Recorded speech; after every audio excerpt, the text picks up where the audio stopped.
I really, really enjoy this guy's content because he's really aligned with the same way that I think of this. The companies replacing their employees with AI and firing the rest are gonna go bankrupt. But it's not for the reasons that you think. I've implemented AI at Fortune 500 companies and top universities, and I've noticed some very specific patterns. Let's imagine we have 3 companies. They're all in the same sector. Selling insurance. It could be life insurance, car insurance, whatever that is, but there's very specific business models for selling insurance. Company A is extremely large. Huge employee base. I'm talking over 1,000 people. Now imagine Company B, also very large and roughly the same amount of employees. Company C is a startup, an AI native startup.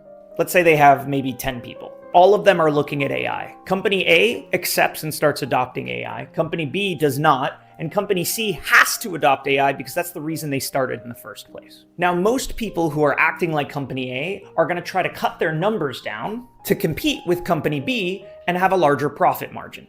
And they're going to do that by using AI effectively. But here's the problem. If Company B doesn't adopt, then obviously they get beat out. Simple as that. And the structure of Company A is still traditional in the way that Company B was. The workflows, the processes, the way in which they interact with customers and create value is completely different in Company C than it is in Company A. You see, the very structure and nature of a large corporate company means that they have certain overheads. Just in salaries alone, they could have over 30 million in overhead. Realistically, with the right amount of AI and tools, could be providing the same value as Company A, but with 10 people. So this is something that's important here, right? What a lot of corporations are doing, they're like, okay, we're going to cut a bunch of headcount, and because we cut a bunch of headcount, we're going to have a higher profit margin. Because we have a higher profit margin, all else remaining equal will be good. So you're actually releasing yourself of resources in order to increase your profit margin, but you're decreasing your overall resource pool, which is something he's going to get into. I have a little bit of a different take on it, but let's go. Have an overhead of $700,000, which means they only need to make $1 million to be profitable. But Company A has to make over 30 million a year to even remain partially profitable. This is where people still get it wrong. This doesn't mean that companies like Company C will win. It means companies like Company A need to restructure themselves. Let's bring back Company B. Say they did adopt AI, but instead of firing 500 people, they restructured the value proposition of the whole company, similar to understanding that companies like Company C exist. So if Company C can compete with 1,000 people, that means every 10 people are more productive, not less. Company B chooses not to downsize and instead train those 1,000 employees and restructure their company to support those 1,000 employees. They now essentially have 10,000 employees.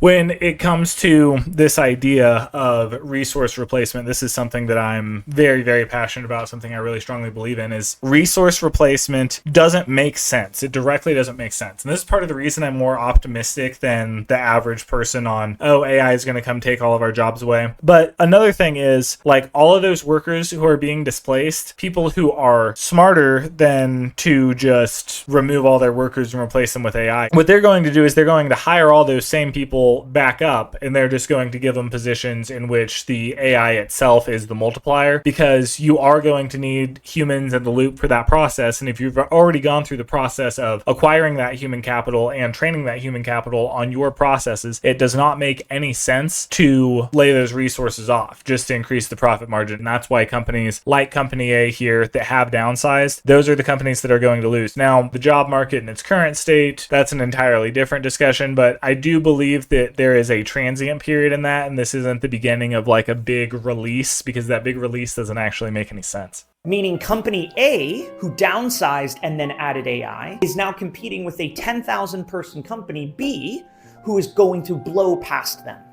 You need more people in the AI age, not less. The reason that there is the ability for these very, very small startups, these 1-person, 2-person companies, just grow gigantic very, very quickly using AI is because the rest of the market has not adopted. Now, after the period where the market does adopt, and we do have all of those other people in the market who are using AI at the same level, then it does go back to being a numbers game again. So we're in a little bit of a transient period right now, but that period is short, and it's going to trick short-sighted individuals into making some pretty costly mistakes that we're going to see on the other side of this adoption curve.